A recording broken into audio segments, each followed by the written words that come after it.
quand je lis Philippiens chapitre 1, verset 21, c'est l'apôtre Paul qui parle. Il dit, car Christ est ma vie et la mort m'est égale. Voyez-vous, pour une fois, on a vu quelqu'un considérer la mort comme étant un gars. Christ est ma vie et la mort m'est un gars. Ça veut dire que la mort est un gars pour celui en qui Christ réside, pour celui à qui Christ est sa vie. Christ est ma vie et la mort m'est un gars.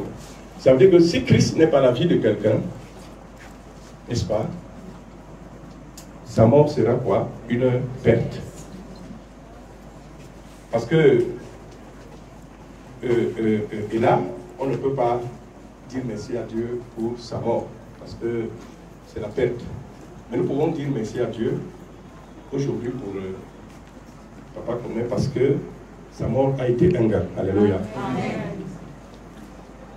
Quand on dit un gars, ça veut dire que on peut perdre la foi avant de mourir.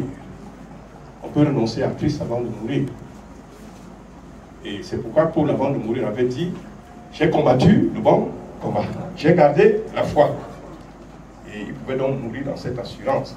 Et la mort pour lui était un gain parce que la couronne l'attendait, la couronne de justice. Mais pour celui qui est qui meurt sans Christ, sa mort est une perte. Il n'aura pas de couronne. Plutôt, c'est le châtiment éternel. Et Dieu ne souhaite pas ça pour les hommes. Il ne souhaite ça pour personne. C'est pour cela que Jésus est venu. Dieu l'a envoyé, son Fils unique. C'est pour empêcher donc aux hommes qu'après leur mort, ils se perdent, c'est-à-dire qu'ils aillent en enfer. Et même après le jugement, ils iront, pour ceux qui refusent de croire en Jésus-Christ, dans les temps de feu. Il a donc envoyé son Fils Jésus mourir à la croix, n'est-ce pas, pour empêcher aux hommes d'aller, n'est-ce pas, dans la géhenne, dans les temps de feu, dans la perdition. C'était pour que, s'ils meurent, leur mort soit un gain, qu'ils se reposent après leur mort pour attendre la résurrection. Et après cette résurrection, pour ne plus jamais mourir, vivre éternellement dans un royaume qu'on n'a jamais vu. Il n'y a rien de semblable ici-bas. À Dieu soit la gloire pour tout ça. Donc nous sommes là pour dire merci à Dieu, premièrement, parce que Papa Commet est mort dans la foi. Christ étant en lui, il a gagné. La deuxième raison pour laquelle nous disons merci à Dieu, ou alors la deuxième chose pour laquelle nous disons merci à Dieu, c'est que Papa Commet se repose quelque part. Alléluia. Amen. Vous savez, pour ceux qui meurent croyants, vrais croyants, qui meurent en Christ, ils se reposent. Ils sont dans le sein d'Abraham, ils se reposent. Même si on ne les voit pas, ils sont dans le repos. Mais ceux qui meurent en dehors de Christ, ils vont en enfer, dans le séjour des morts, dans le lieu de tourment, de souffrance. Et on ne peut pas dire merci à Dieu pour eux, parce que eux, c'est vraiment le tourment. Mais nous pouvons dire merci à Dieu pour Papa Commet, parce qu'en réalité, son âme est quelque part. Il existe, il est quelque part. Et ce quelque part là, c'est le paradis. Nous disons ça à Dieu pour Papa Commet. Il se repose. Parce que je suis sûr que si on lui disait là, il va dire non. Moi, je suis très bien ici. Le Seigneur va le ressusciter, n'est-ce pas? La troisième raison pour laquelle à la première résurrection, à la résurrection des morts en Christ, Jean chapitre 6, verset 40. C'est dit ceci. Jean chapitre 6, verset 40, dit ceci. La volonté de mon Père est que quiconque voit le Fils et croit en lui ait la vie éternelle. Et je le ressusciterai au dernier jour. C'est Jésus qui parle. Il dit la volonté de son Père, c'est que quiconque voit le Fils et croit en lui, que celui-là ait la vie éternelle. Et il promet le ressusciter au dernier jour. Alors là, c'est la troisième raison pour laquelle nous disons merci à Dieu pour Papa Commet, parce que il est là Et un jour, le Seigneur va le ressusciter.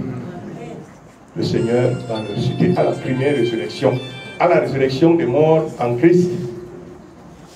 Et c'est une résurrection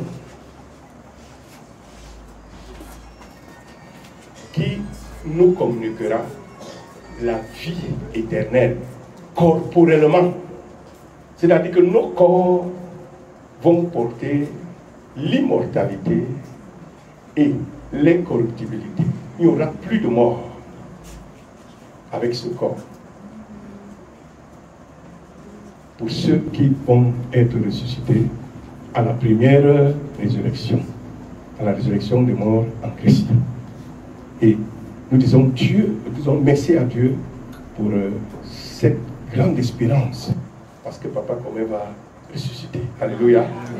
Et maintenant, il y a une dernière chose, une quatrième chose, c'est que Dieu est le Dieu, le défenseur des veuves, il est le Père des orphelins.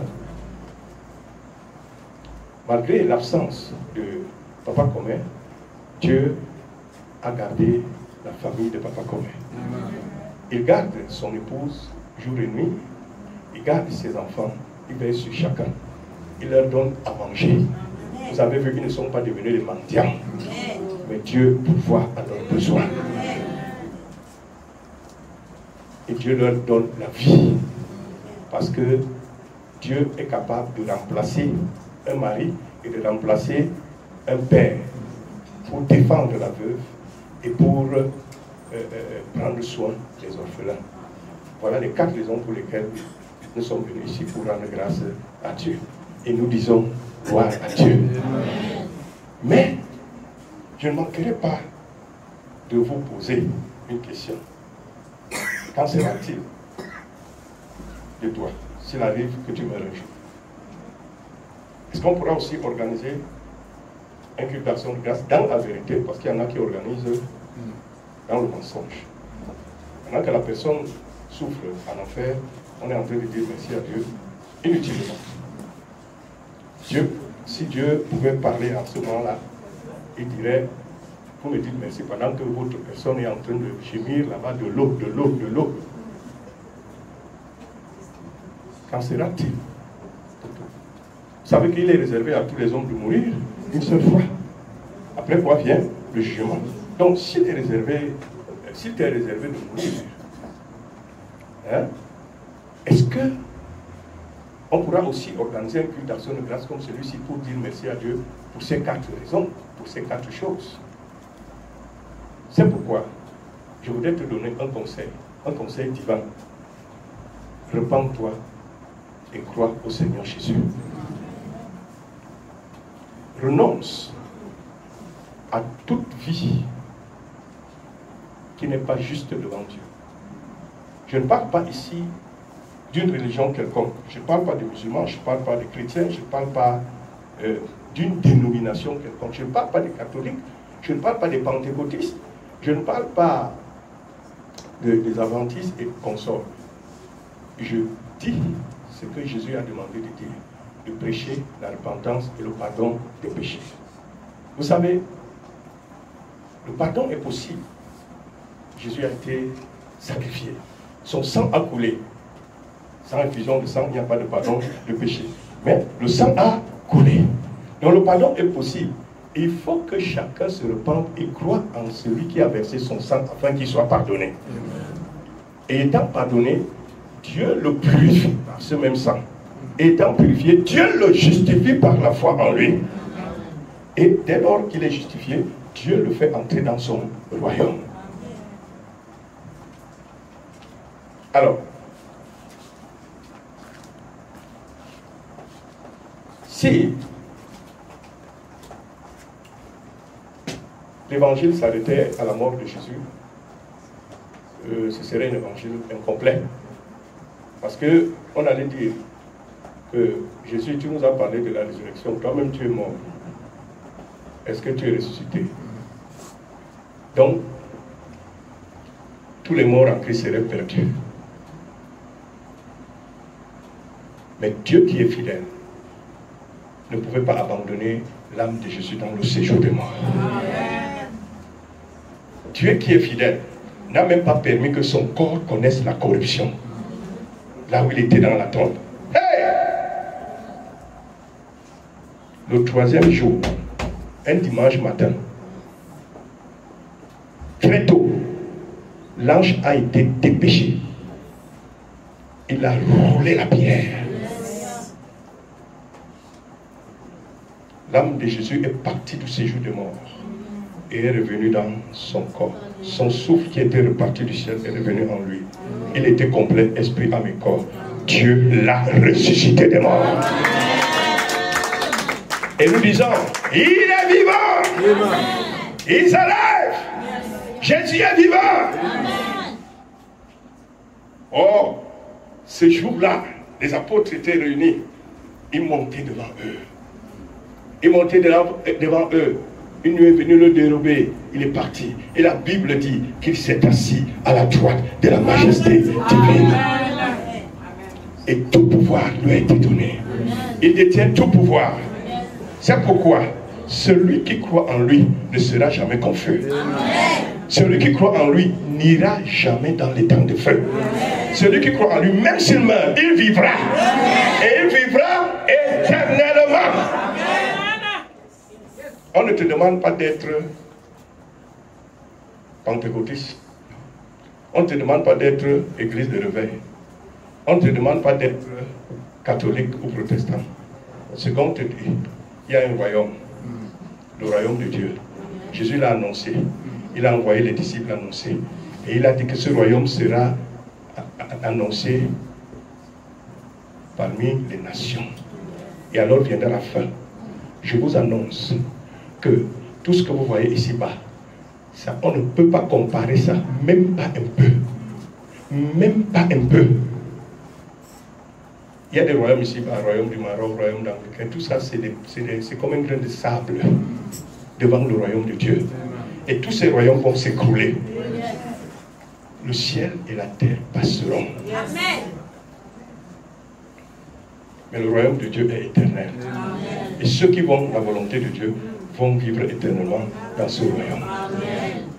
Je t'invite donc, et ça c'est Jésus qui t'invite, d'ouvrir ton cœur, parce qu'il veut entrer dans ton cœur. Il est à la porte, il frappe. Et il dit, si tu ouvres, si tu entends sa voix, ouvre ton cœur. Si tu ouvres ton cœur, il entre. Et quand il entre, Christ donc sera en toi. Et tu pourras dire, Christ est ma vie, même si je meurs maintenant, j'irai au paradis. Alléluia. Vous savez, les chrétiens avant, en Bassa, ils chantaient souvent. Et quand ils avaient cru, ils avaient reçu Christ, ils n'avaient plus peur de la mort. Ils chantaient Lena tabeyani, Tome wolen, meye manyambe, Tome wolen, meye manyambe. Ça veut dire qu'aujourd'hui, c'est aujourd'hui. Aujourd'hui, ce n'est pas demain. Même si je meurs aujourd'hui, je suis enfant de Dieu. Et vous savez quoi? Il est impossible qu'un enfant de Dieu demeure éternellement dans la tombe. De même qu'il a ressuscité son Fils unique, Jésus-Christ, tous les autres fils qu'il a engendrés par Jésus, il va les ressusciter. Amen. Il y a une espérance pour les hommes. Amen. Et pour terminer, je voudrais dire que ce monde que vous voyez est destiné au feu. Il y a des preuves. Quand le monde a dérangé, Dieu a envoyé le déluge qui a détruit. C'est des histoires vraies. Ce n'est pas comme ça, c'est des histoires vraies. Les hommes ont été détruits. Seuls ceux qui étaient dans l'arche, Noé et sa famille, ont été sauvés. De même aujourd'hui, seuls ceux qui sont en Christ, l'arche de notre temps, sont sauvés. Et tu peux y entrer par la foi.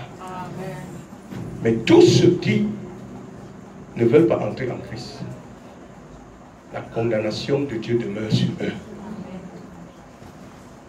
Parce que c'est en Christ qu'il n'existe plus de condamnation. Je suis tellement content qu'il faut que j'arrête. Sinon, je peux continuer de parler jusqu'à minuit. Il y a un royaume qui nous attend, nous tous. Le royaume de Dieu. Il n'y aura ni pleurs, ni deuil. Il n'y aura plus de deuil. Il n'y aura que joie, joie. Et nous allons retrouver Papa Commet dans ce royaume.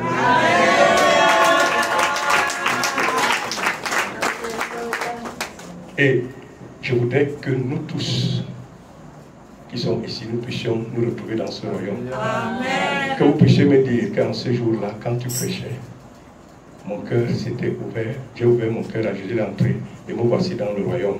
Il faudra faire qu'on regarde comme ça, on dit, où est elle qui était là? Ou bien maman comment cherche ses invités, voit que tel invité là, et qu'il est où? Que le Seigneur vous accorde la grâce. Amen.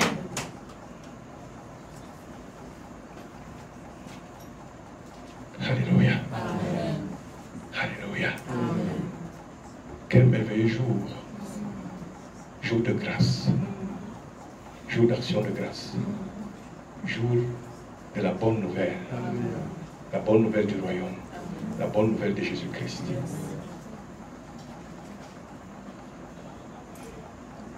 Et si Jésus est entré dans ton cœur, ne permets plus jamais qu'il sorte. Parce qu'il est la vie. Avec lui, tu as la vie. Et même quand tu meurs, tu ressusciteras et tu vivras éternellement. Sans lui, il n'y a pas de vie. Que le nom du Père, du Fils et du Saint-Esprit soit honoré, loué et exalté.